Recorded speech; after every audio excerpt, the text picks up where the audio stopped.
Hey, good morning. Actually, it's evening. Good evening, Miss Emily McFarland. Nice to visit with you today.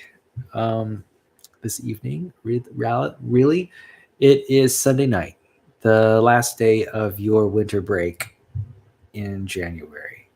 And in fact, it is sort of blowing outside. There's a lot of weather. We've got rain happening and cloudiness, and it's been kind of blustery. In fact, you may hear the wind blow while I am talking, and you know, it's just whatever is. It's just got to be that way. So, wow, what an amazing winter break that was. I had an amazing time. I went to, what did I do? I think Knott's Berry Farm. And then I also went to Universal Studios Hollywood. I went to Universal Studios Hollywood yesterday. I spent a lot of time on the City Walk. And I did the iFly ride where you do skydiving on the ground over a fan that blows air up through this metal net. And you could do skydiving effects and stuff. So that was cool. I'm going to be sending you a photograph of my experience probably earlier this week in a letter that I send you.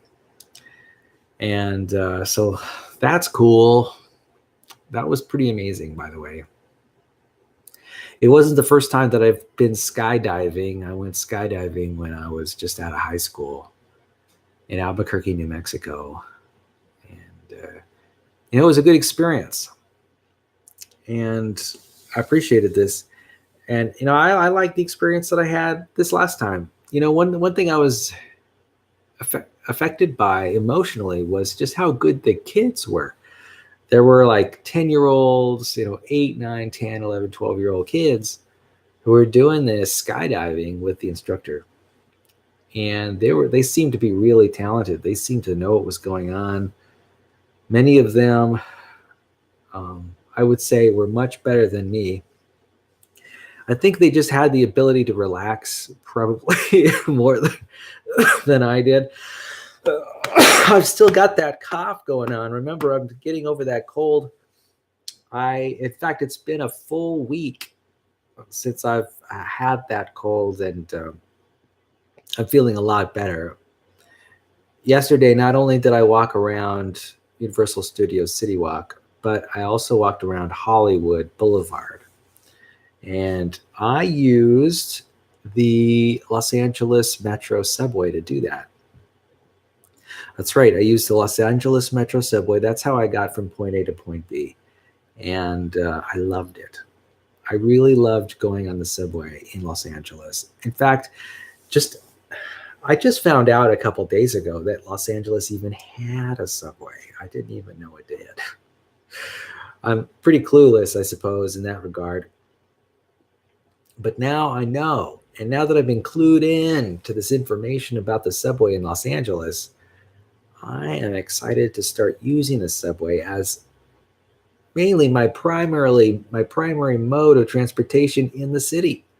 Why? Because it's just so easy to get around. It's only $7 to ride on that subway all day long. And it's $3 to park.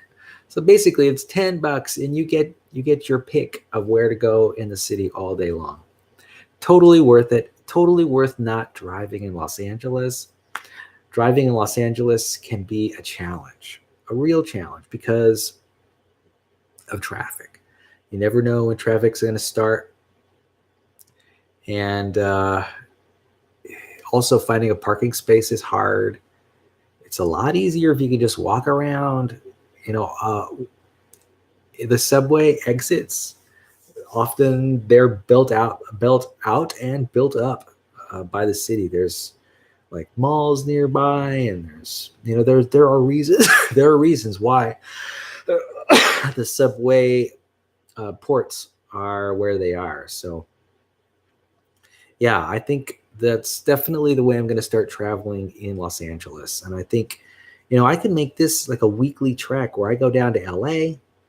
I start my leg of my trip by parking my car near the subway.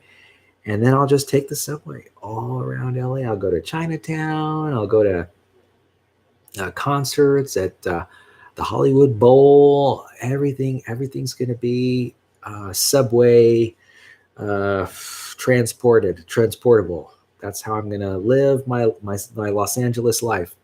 I think that's what I want to do.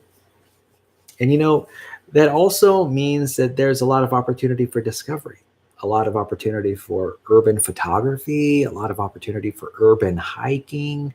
So, basically it turns moving around in Los Angeles into something that's enjoyable, something that I can do. I might even get like a little electric scooter or something that I can scoot around from block to block, that I can take with me on the subway.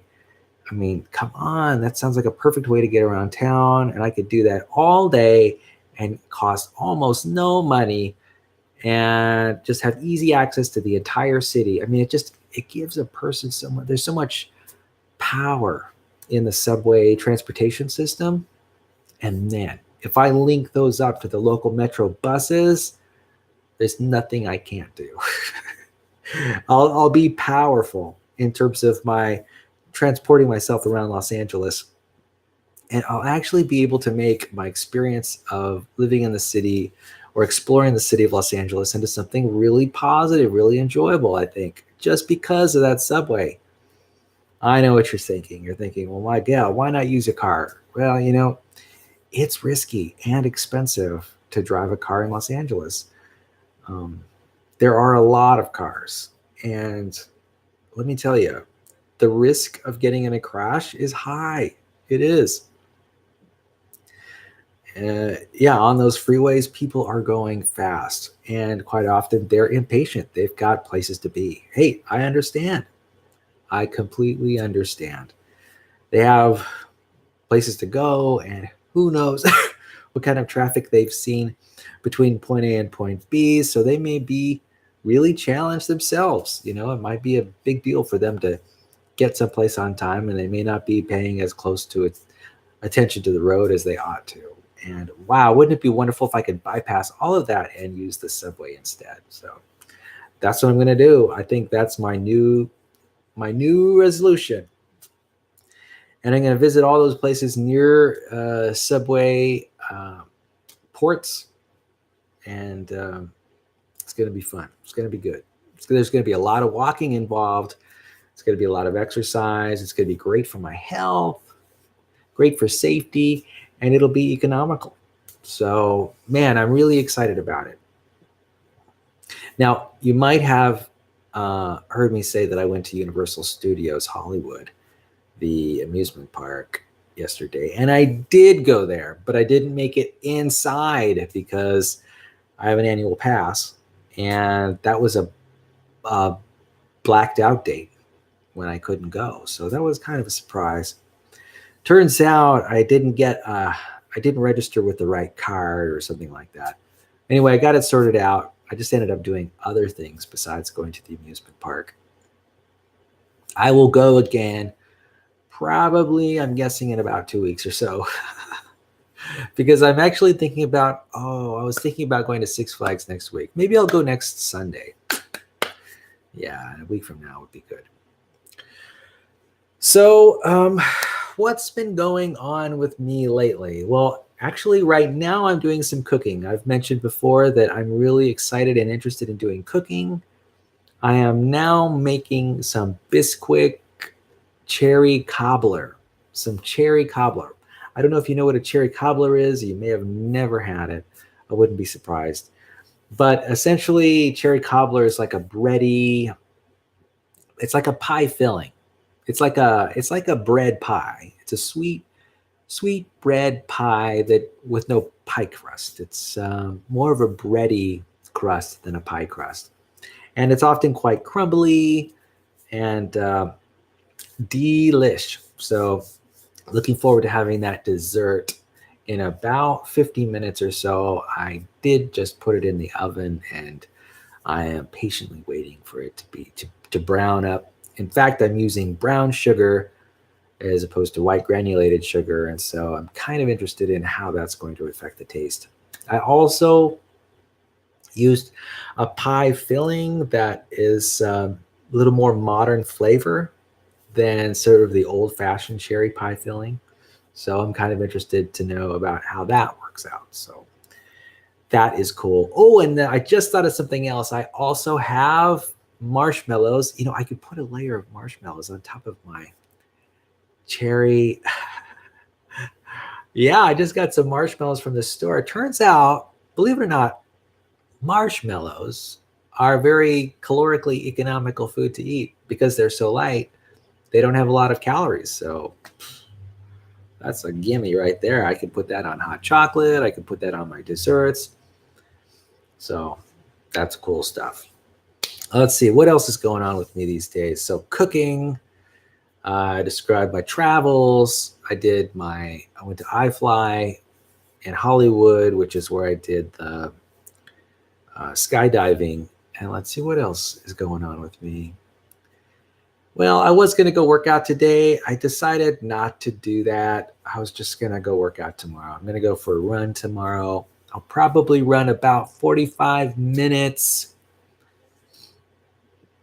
And then I'll probably do some, let's see what else. I'll do leg press and I'll do squat. I'll do some leg exercises, and then I'll do some Jacob's ladder. I've been thinking about my exercise routine lately these days, Em.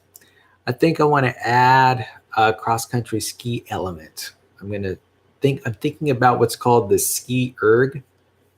I know. It's the Concept 2 ski erg. Ski erg, ERG, as in the unit for, what is that, work? Or is that power? I forget. But yeah, it's just a trainer that people use to make them stronger at cross-country skiing. And, you know, I think that Ski Erg Concept 2 trainer is something that I might be able to use to improve my swimming, because when I swim, I paddle like this, you know, freestyle. And these little things, these little handles that you pull down on the Concept 2 trainer, sort of mimic, I think, swimming a little bit. So that would be good. I'd like to get better at my swimming as a result of some exercise I do. Now, the question is, do I do that on a leg day? I probably won't. I'll probably wait to do that on a back day, which I guess will be Tuesday. So anyway, let's see what else is going on. I thought that I would start reading a little excerpt out of this textbook. This is a geology textbook. I took a geology class at Allen Hancock College about a year ago. I think I finished it up about a year ago. Really enjoyed it. This is a fantastic textbook. And I just opened it up to a random page, and I saw this question here. What is soil? And I figured that I'd read the excerpt from this textbook about what soil is, because soil is so important. I mean, first of all, we stand on it. Now, although that's probably not the most important aspect of what soil is. Clearly, it's where we get our food. That's the most important thing. So here's the thing about my cell phone. It bugs me. It has had a tendency to bug me with stuff that is of no consequence at all. What? I know, it's true.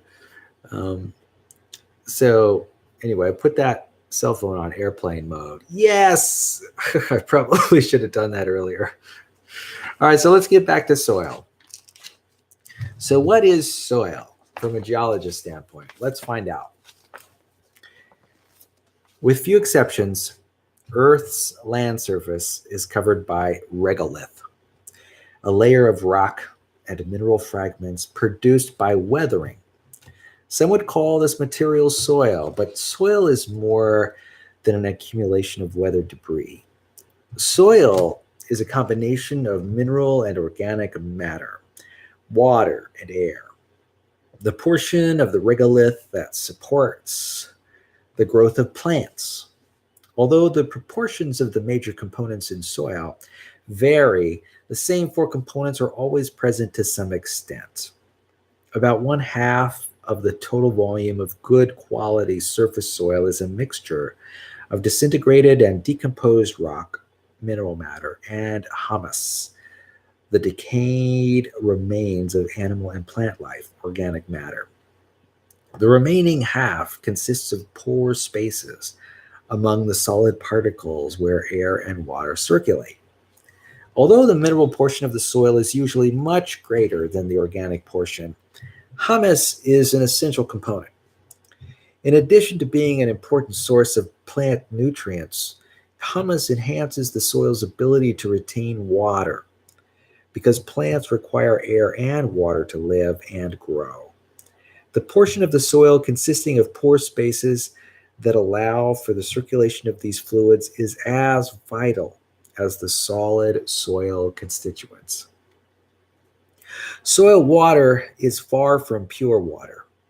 Instead, it is a complex solution that contains many soluble nutrients. Soil water not only provides the necessary moisture for the chemical reactions that sustain life, it also supplies plants with nutrients in a form that they can use. The pore spaces that are not filled with water contain air. This air is the source of necessary oxygen and carbon dioxide for most microorganisms and plants that live in the soil. Wow. Well, by the way, I think that is an excellent explanation. And I really appreciate basically the clarity with which the paragraph describes how important not only the mineral components of soil is, but also the decomposed animal and plant components are, and balances those with the air and water parts of the soil. You know, who knew that all four of those important components were that important?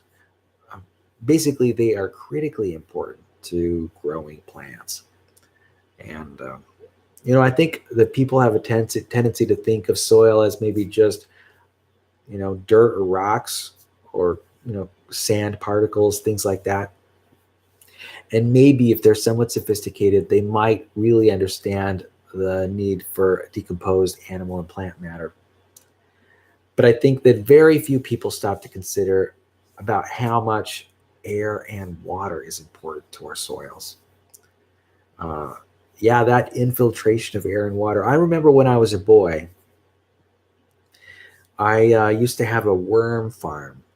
In my backyard, I had a stream, and it was fun to play near that stream. And one way I played was to dig up worms right next to the riverbed, I guess. And boy, I tell you, there were a lot of worms. And so that aeration is, I saw it in action. I saw the animal life that lived under the ground, and how, just how powerful it was, just how much there was. There's so many worms, lots of worms. There was easily, I could easily harvest a bucket of worms in the holes that I dug next to the stream. It was really phenomenal how many worms there were in the ground. And you know what? I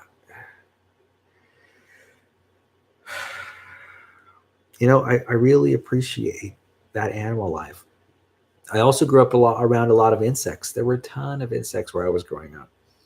And in fact, I'm a little saddened because I've been hearing newspaper reports telling me that the number of insects, that is the insect population around the globe, is dropping. And that is a tragedy that may hearken the end of the human species, certainly. I mean, certainly, because insects are just foundational to human survival.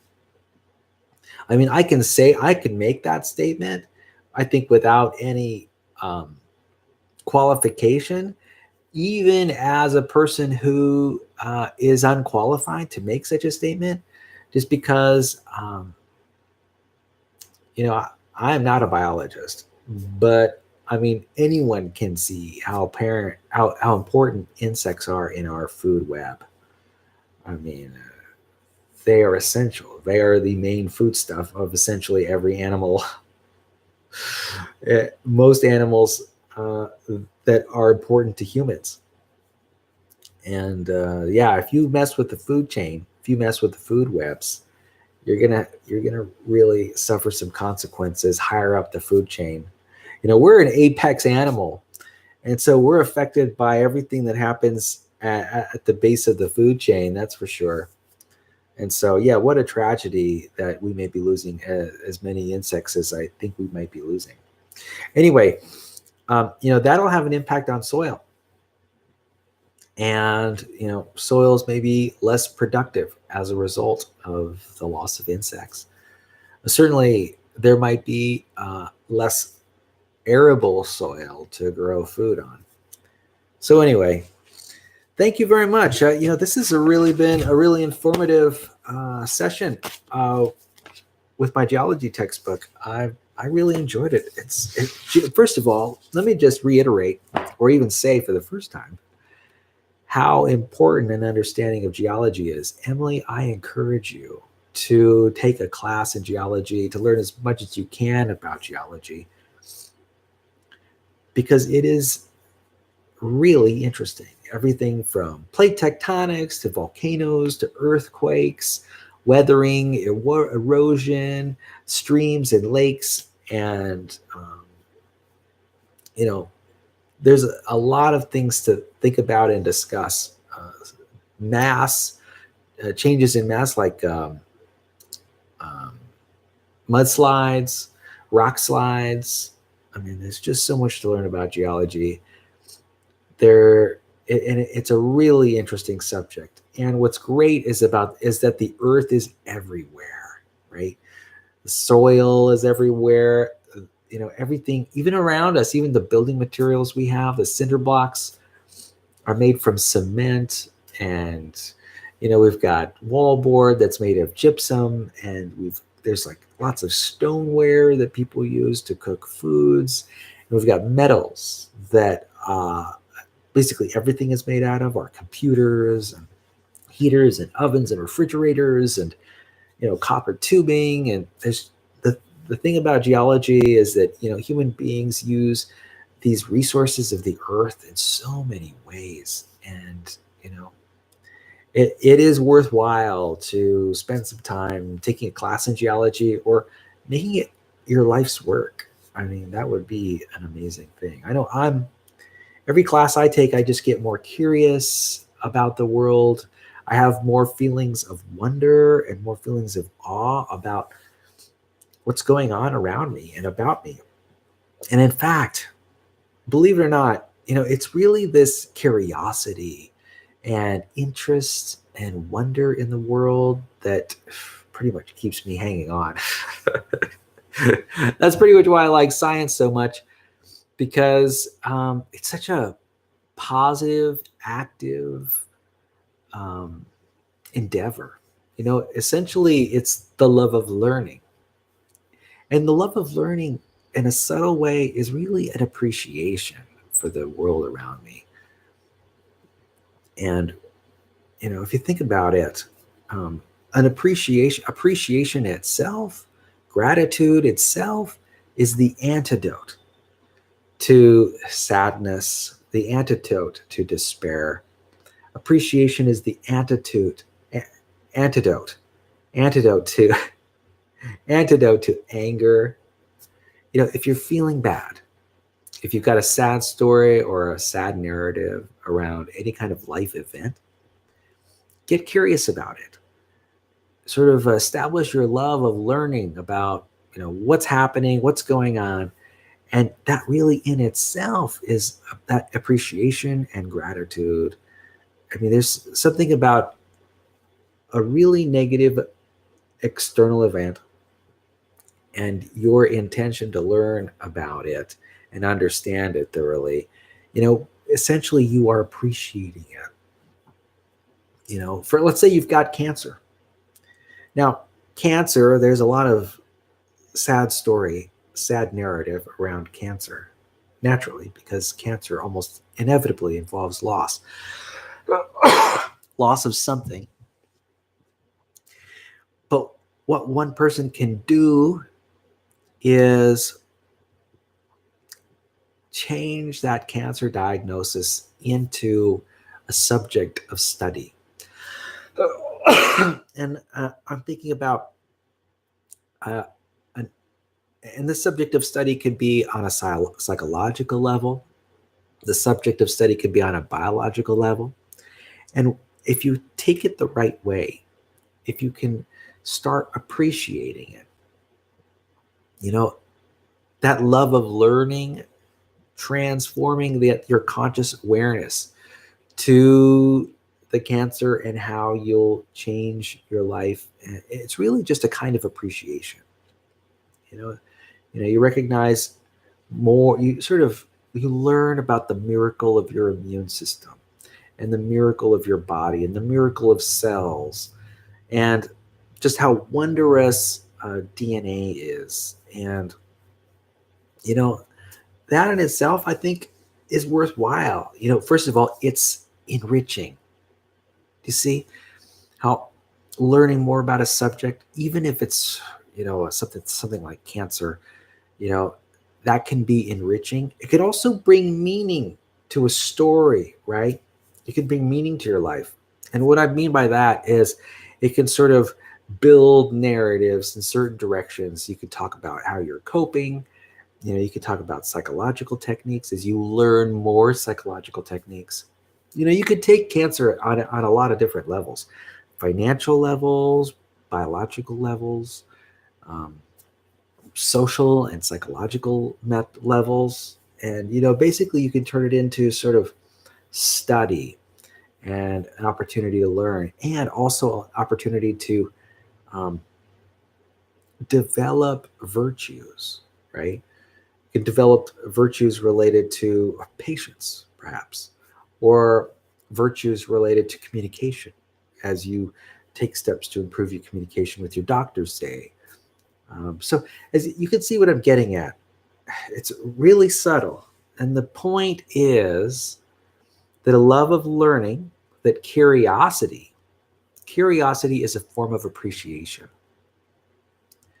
Curiosity also is a form of gratitude.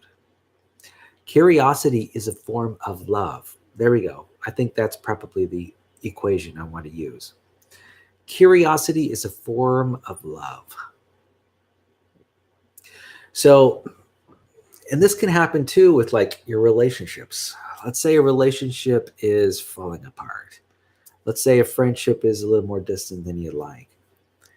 Developing curiosity about your relationship, even if your relationship ultimately dissolves, will help you maintain a narrative that contains appreciation, gratitude, and love. So long as you're open to the wonder and the curiosity of it all. It's better to be wrapped up in a narrative of appreciation and love and gratitude about a breakup than it is to be consumed by continuously imagining a sad narrative and an angry narrative. So anyway, that's some fatherly advice. Hard-won fatherly advice, gold nugget after gold nugget I'm just handing to you. I know. You're sitting with the right person, let me tell you. Okay, so let's move on to the next subject. The next part of our sequence today is the question and answer period. And so the question and answer period exists so that you can learn a little bit about me.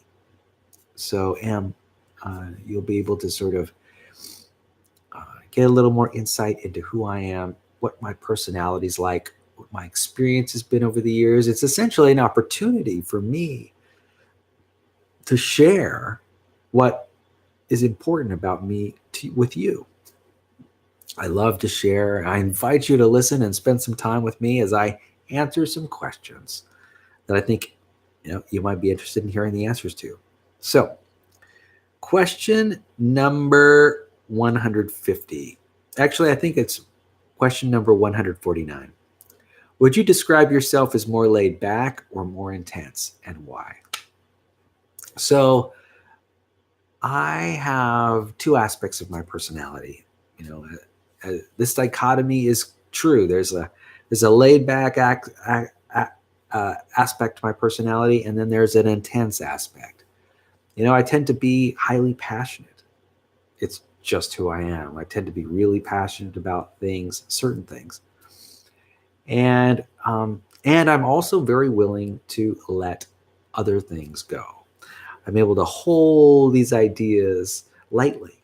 I'm able to, there's some ideas that I grab hold of and I don't let go, right? But then there's some ideas that I hold lightly and that I just, allow things to be the way that they are. I think everybody is kind of like this. It depends on the values that a person holds, and that sort of would give you an indication of what they hold tightly and what they hold loosely. So I've got elements of both. So what am I? What am I intense about? Well, what am I intense about? Well, I'm intense about my connections with other people. I want to have positive intentions. I mean, positive connection with other people. Um, and I'm willing to expend energy to ensure the goodwill of the other person and a positive interaction.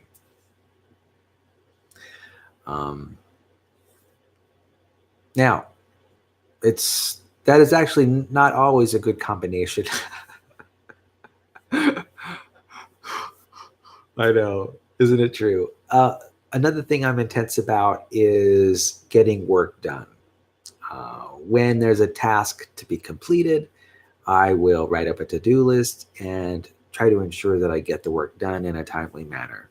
I tend to be focused on productivity, and that's something that's important to me. So, connection, productivity, I think those are the two areas where I can be rather intense. Other places where I could be intense, I guess, when it relates to health and risk taking, I can be intense in those areas too. But that's only because I'm focused on health a lot, and because I want to live in a healthy way, and safety is also related to my work. And so, in those areas, I've got a lot of ideas and can be rather intense with those ones. Now, where am I not intense? Where am I more laid back? Well, I tend to be laid back in regard to money, believe it or not. I also tend to be laid back in regard to my time. If it doesn't have anything to do with work or anything that needs to get done, I am willing to allow events to take as much time as they need to unfold. And, partly that means that I can be very patient. Let's see. What other areas am I pretty laid back? I said laid back related to money, laid back related to time. I'm laid back in other ways. I guess that's it. Yeah. I have now. How about things like that are important to me, like working out at the gym? I have sort of a middling appreciation for it in terms of the intensity that I like working out, and I'll try to work out as much as I can. But if I can't work out for one day or another, that's perfectly okay. I work. I mean, last week I worked out 5 days out of the 7 days of the week. And if you work out 5 days a week, I might have even worked out 6 days out of the week because, no, I think it was 5 days out of the week. That's pretty good. That's pretty good, working out 5 days a week. All right, what's next? Question number 150. Are you a risk taker? Why or why not? So, no, I'm not a risk taker. But with some thoughtfulness, I can be a calculated risk taker. I'm willing to take calculated risks. But in general, I don't just take risks for no reason, risks with little benefit. The risks I take are very well thought out. Okay. So why or why not? Why is this the case? As I've grown older, I think that I'm less of a daredevil. I am recognizing how important it is to stay healthy and alive so that I can live the next day just in as good health as the last day. I think as a younger person, you're sort of a little short-sighted. Like, I recognize that the state of my health is something I'll have to preserve for the next 40 years until I'm, say, 80 years old. My goal is to live to be 80 years old, and I'm hopeful that I can. And I know that if I injure myself today, let's say I break my arm or I cut off a finger or something, well, that means that from this point on to me reaching 80 years old, I'll have to live without a finger. And, I'd rather live with all my fingers and toes. Thank you very much. It just makes sense to me. Who wants to spend a lifetime on crutches, or in a wheelchair? I certainly don't. I want to preserve and protect my health as much as I can so that I can live out much of my life being as mobile as I can be and being as strong as I can be, being as effective in the world as I can be. And if I'm injured, I can't do that. All right, so what's the next question? Question number 151. Do you care more about pleasing people or speaking the truth? Explain your answer. Well, the truth is really important to me. It is. And pleasing people is also really important to me. And it's true. Sometimes those two values are at loggerheads, right?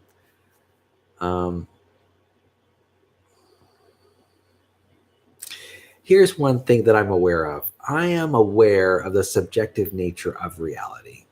And, I know that truth at times can be subjective. In fact, most of the time can be subjective. What I mean by that is that what's true is often dependent on a person's values. Now, that's not always the case. There are objective truths. I'm a scientist. I'm a physicist, an engineer.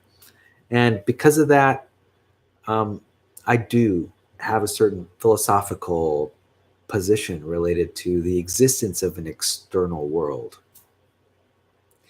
And so, there are some objectively true facts. The speed of light is 3 times 10 to the 8th meters per second, right? That is true. That is objectively true data. And, the thing is, there's not a lot of decisions that happen in my life where that is a fact that is relevant. A lot of the decisions that I make in my life revolve around facts that are subjective. And what I mean by subjective is that there are different baskets of values, right? That people hold. And because of that, they make different decisions, even if they're all in the same situation. And that's where I spend most of my time, in that kind of negotiation space, And so here's the thing: I respect the truth, and it's important to me. But I also understand that when I negotiate with another person, I'm often not talking about objective truths. I'm talking about subjective ones. That is, truths where there's an assumption of a certain set of values. And so that's one of the reasons why I appreciate what I call multi-theoretical approaches, where I'm able to consider different baskets of values and have different perspectives when negotiating with another person. And so I can appreciate alternate views. And so if I'm beginning to take issue with the question that is related to speaking the truth. I think it's important to understand the various aspects of a situation, the different perspectives that one can take. Often, the choice one makes in the end, the final choice, is a subjective one anyway. And thankfully, because humans' needs are the way they are, often, no matter how life unfolds, a person's needs can be met either way. It just happens to be the way the world works. People are flexible, they adapt. In fact, the human brain is great at adaptation. It's called the hedonic treadmill for a reason. Our happiness is a moving target. It's based on our subjective values, which are ever changing with context. So anyway, that's my answer to that question. Okay, question number 152. What inspires me to write? So I don't do a lot of writing. I mean, I write emails and I write text messages. I might write using Word documents of various types. And then I will write letters to you, Emily, and I'll write greeting cards to family and friends. And so, but what inspires me to write? Well, quite often what inspires me to write are certain, external events or thoughts or feelings. Often feelings inspire me to write. I have a sense of what I'd like to do next. I'll have emotions. I'll have an emotional experience, and it'll inspire me to write a letter of appreciation or gratitude or a greeting card. And so I guess it's my emotions that inspire me. It's, often it's a recognition of something important in our life situation. Maybe a holiday has gone by, like a birthday or Christmas or something like that, and that'll inspire me to write something. Maybe I'll have learned something new. Learning something new is always a good reason to write something. It's about letting a person know about what you've learned. It's expressing gratitude and appreciation for what's going on in the world. I think that's valuable and useful to other people to learn about too. So, when I know new things, when I make decisions, that's another reason to write. It's very inspiring. If I've made a decision to say, changes the way I eat or changes the way I work out, or maybe I've made a discovery. I want to share that knowledge. I want to share it. I want to express myself and let other people know. So I guess that's why I write. So to summarize, why I write quite often is because of a need for emotional expression, a discovery, something exciting, a recognition, an honor, something. I write in honor of a holiday or in honor of a birthday. Those are the main reasons why I write. Okay, what is the next question? Question number 153. What big challenge have you taken on recently? Well, it depends. Challenges and how big a challenge is depends on context. I was just in Los Angeles all day, and here was the challenge. It was going to rain. The weather was going to be poor, and I sort of had to figure out, did I want to spend time in LA where there's added risk of getting in a car accident and spending time in traffic and walking around in the cold? I think that was the biggest challenge that I was faced. And guess what? I decided to move forward despite the challenge, and I overcame the challenge. It did rain, and at times the weather on the road was a little hairy because it was raining while I was driving on the freeway in LA. And I lived up to the challenge. And you know what? I'm really very thankful that I went to LA when, because of weather, um, I might not have gone. I might not have gone. So, what that represents is bravery, courage, trust in myself, that I could have an enjoyable trip despite the cold and the rain in Los Angeles. And I think I did a really good job, and I'm really thankful for that. I'm really, for me, what that does is it helps me gain confidence, and it's great. It's great. So that is the big challenge that I've taken on recently, and it happened just yesterday. What's another big challenge have I taken on recently? I don't know. I take on all kinds of challenges on a regular basis, always trying to stretch, get better, always trying to learn new things, adding new experiences to my repertoire of understanding. Okay, next question. Question number 154. What was the last time you wanted to scream? Explain. Okay, the last time I wanted to scream. So here's the thing about being human and being a passionate human, which I am. I tend to be fairly passionate. I want to scream all the time, all day, every day. Now, I'm not minimizing that. I think that's important to know. I want to express myself all the time.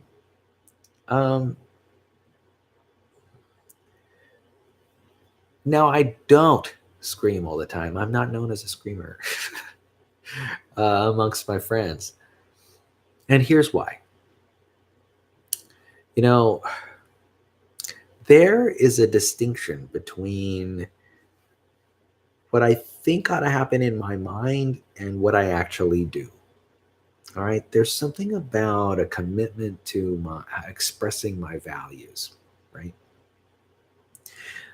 There's a problem with screaming, and it's a serious problem. And here's the problem: it is off-putting to other people who may be surrounding you.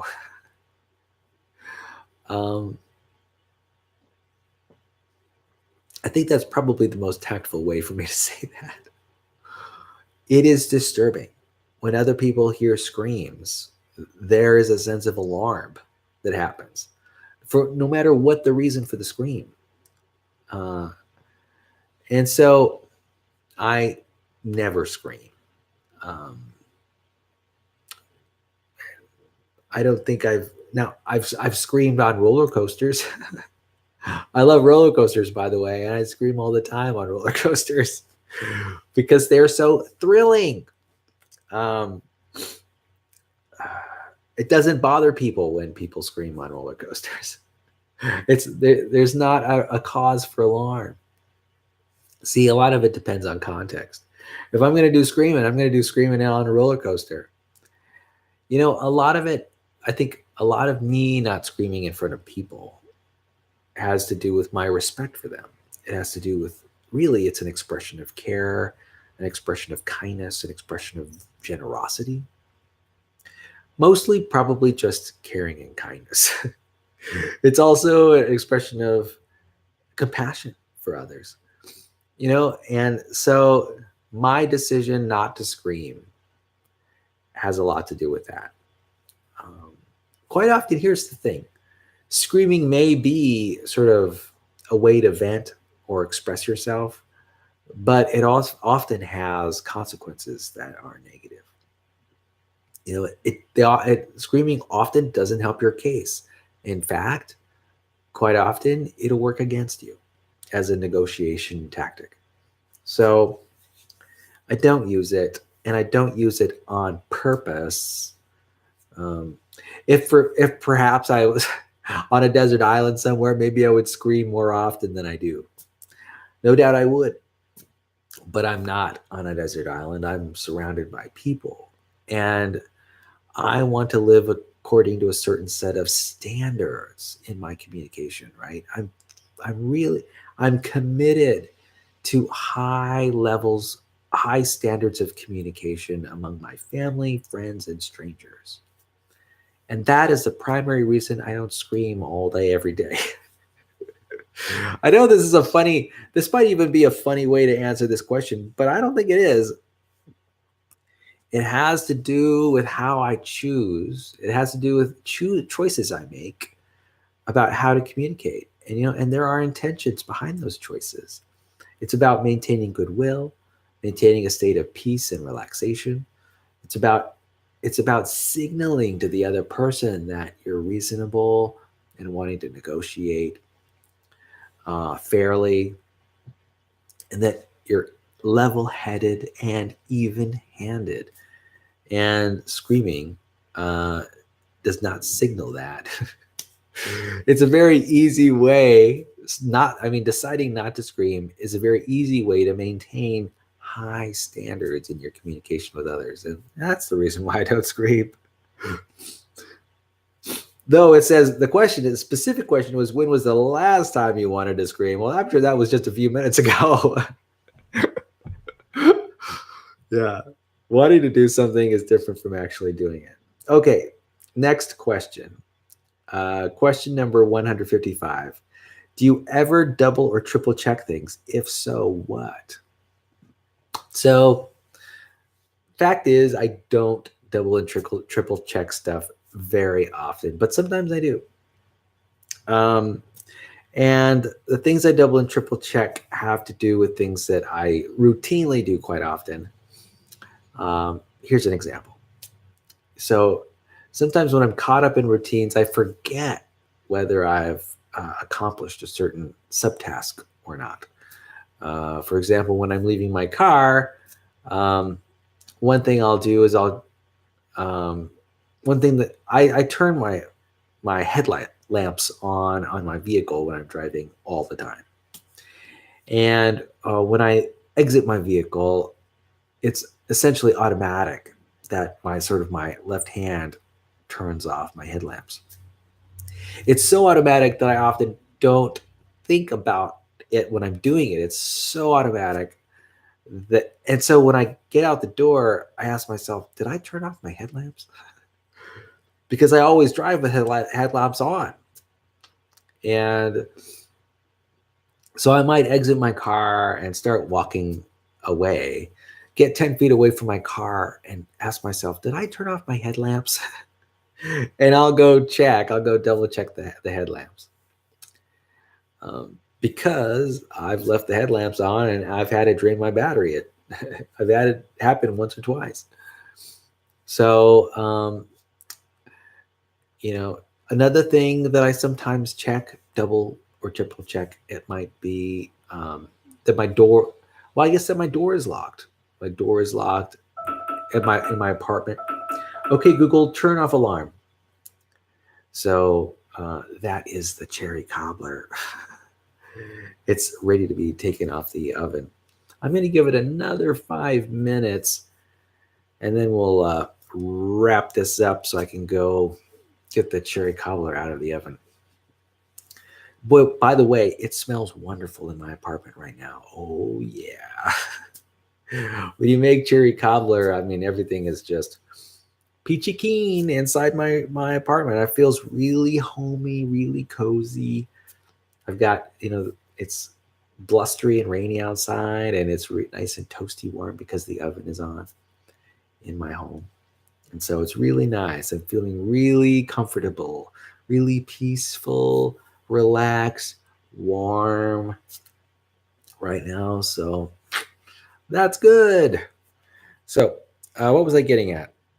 Things that I double or triple check. So my headlamps on my car when I exit it. When I exit my apartment building, I'll make sure that my doors are locked. And sometimes I'll double or triple check it. What things do I double or triple check? What other things? I think those are the main things. Making sure that when I leave a room, I've turned something off or locked something. Yeah. Oh, here's another thing I double or triple check. When I go on travel, when I'm traveling and I've got tickets to go see a play, or tickets to go to a musical event, or tickets to go to an amusement park, I double or triple check the fact that I've got those tickets in my bag and they're ready to be used, and that I'm transporting them from point A to point B. Because you might ask yourself, well, Miguel, have you ever left your tickets home when after you or when you leave for a theatrical event? Yes. Regrettably, the answer is yes. In fact, I remember distinctly one time it happened. It wasn't for an entertainment event. It was because your mom and I, Sheila and I, were traveling to Albuquerque, New Mexico. Or maybe it was Mexico. I forget. Maybe we were going to Puerto Vallarta. But I literally forgot. We drove to LAX from Lompoc, and I literally forgot to bring the airline tickets. And I left the airline tickets home. I thought we had e-tickets or something like that. I forget what it was. So I literally had to purchase brand new tickets with the credit card when we got to the airport. I kid you not. Very regrettable. That's right. And so, after having learned that lesson, I really didn't even have to learn it, but I did go ahead. Apparently, I had to learn it, and I've learned my lesson. So I do double and triple check about tickets, paper tickets that I have, or even electronic digital tickets. I definitely make sure that I got them set up on my smartphone before I go. All right. So that really covers it. It's not a lot of double or triple checking. Okay, next question.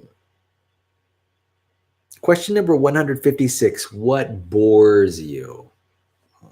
So here's something that is wonderful about being me and in my brain. First of all, I'm of the older generation, right? I'm not a millennial. I'm not a Gen Zer like you. I am a Gen X.